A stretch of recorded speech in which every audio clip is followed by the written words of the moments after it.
Hi, this is Chris Campbell, and welcome to the Food Institute podcast. This week, we welcome back Lisa Gable, CEO of Food Allergy Research and Education, better known as FARE, and we're going to be speaking about Sesame labeling, the FASTER Act, and food allergies in general. But first, whether you are a first-time listener or becoming something of a regular, we ask that you share this episode on your social media platforms.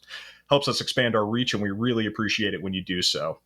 And I should also note that we are now available on Spotify and Apple iTunes, so take a look for us there if those are your platforms of choice. Please subscribe and share those episodes as well.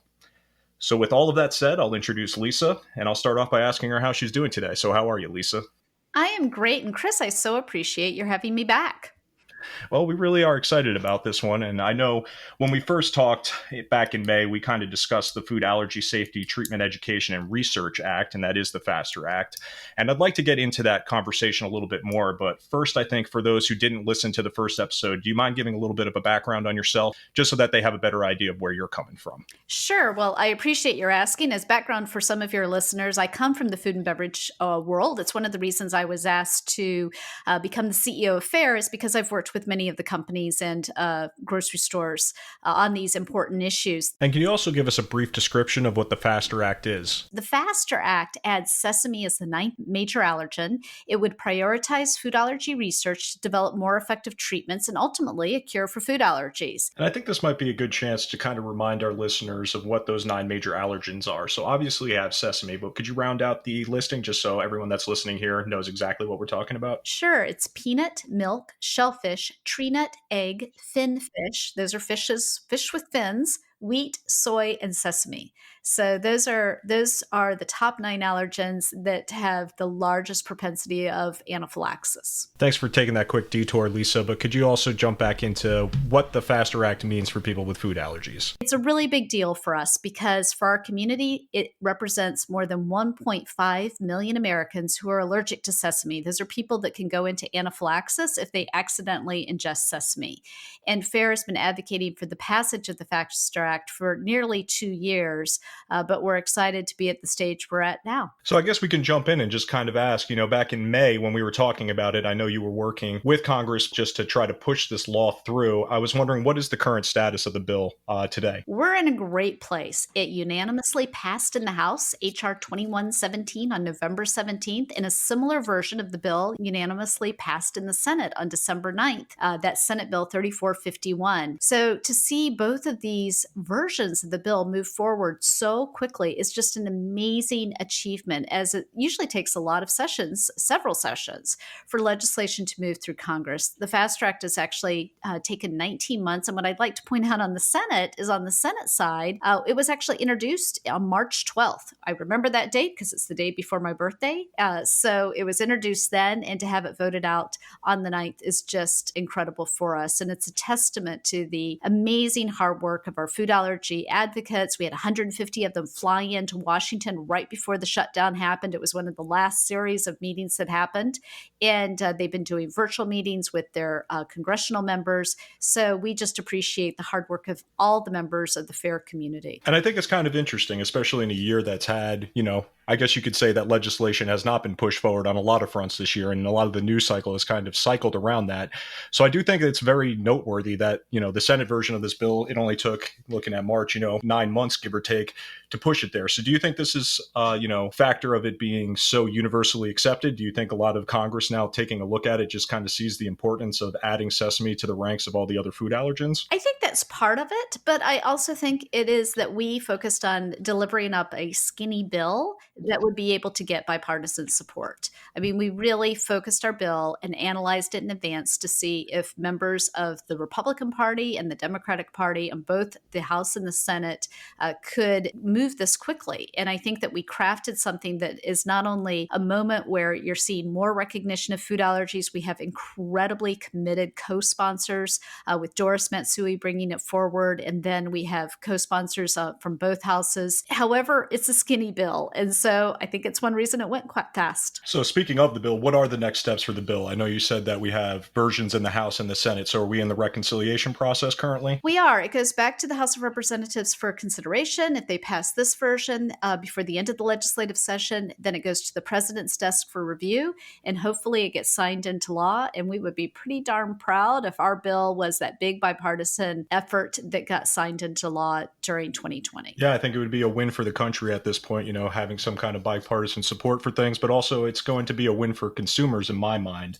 So I guess we can kind of shift into that question. Why does FAIR think that this legislation is really so important for consumers overall? Well, there are more than 1.5 million people who are allergic to sesame, but it's not required to be included on product labels. And the Fast Track changes that.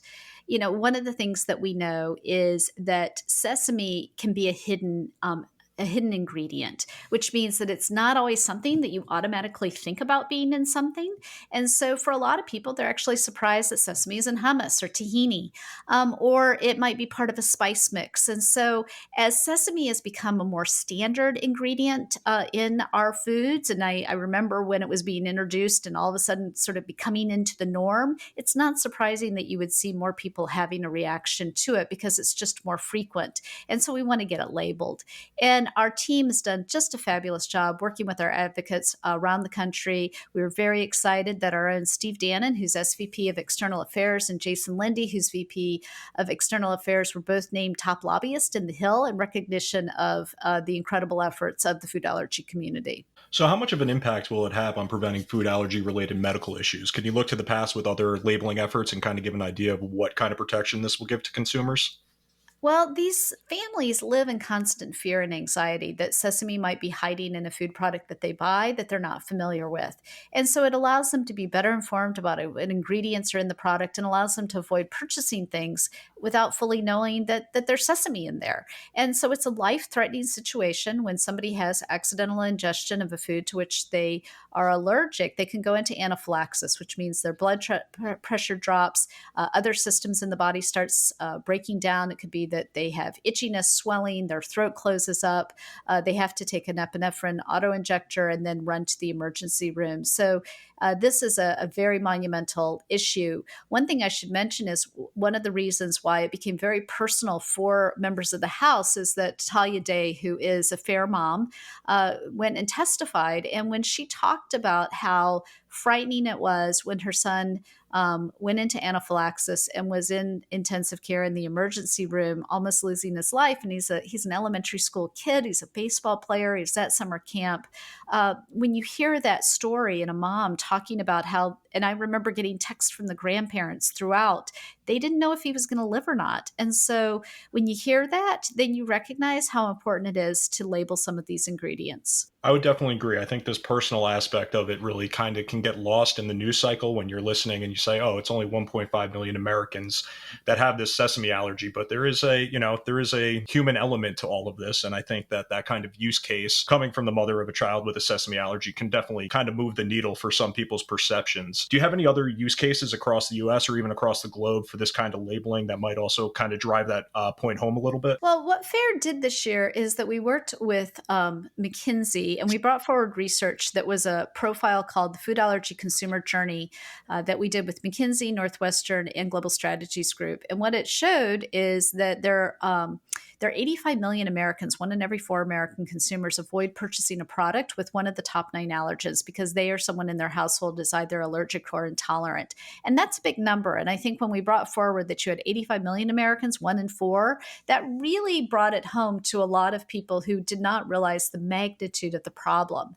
And so when you have 53% of Americans, food allergy consumers, saying that current labels are problematic, they interfere with their life, they spend 3 to 5 minutes reading a label every time they buy food, that just elevates the fact that this is so critical, and we are so appreciative to see this bill moving forward, as well as the relationships that we've had on Smart Label, working with the Consumer Brands Association and FMI and others, as we work together to help solve this problem for the consumer. How was FAIR involved in the development of the FDA program? Did you guys have any kind of partnership, or is it more just being involved in the public comment period and also just being able to kind of lend your expertise on this? all of the above. We had thousands and thousands of families who provided comments during that period of time, and so we were having ongoing conversations with the FDA. We made them aware that Sesame was our ask. I think what is important for your listeners to know is that we actually said, look, Sesame is the most important thing to this community. We're willing to even have a moratorium on any requests for 2 years after Sesame is approved, so we can all figure out how to make this process work a little better. So there's a framework. So the guidance is slightly different. Again, it's a voluntary disclosure. Fast Track would make it mandatory.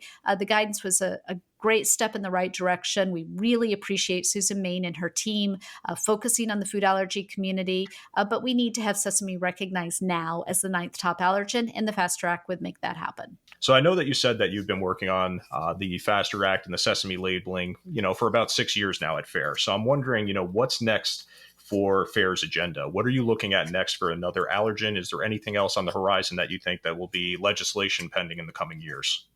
Not specifically legislation. I think we all have to figure out how to best do our business together. And we want to work collaboratively with the government as well as with Congress on making these decisions.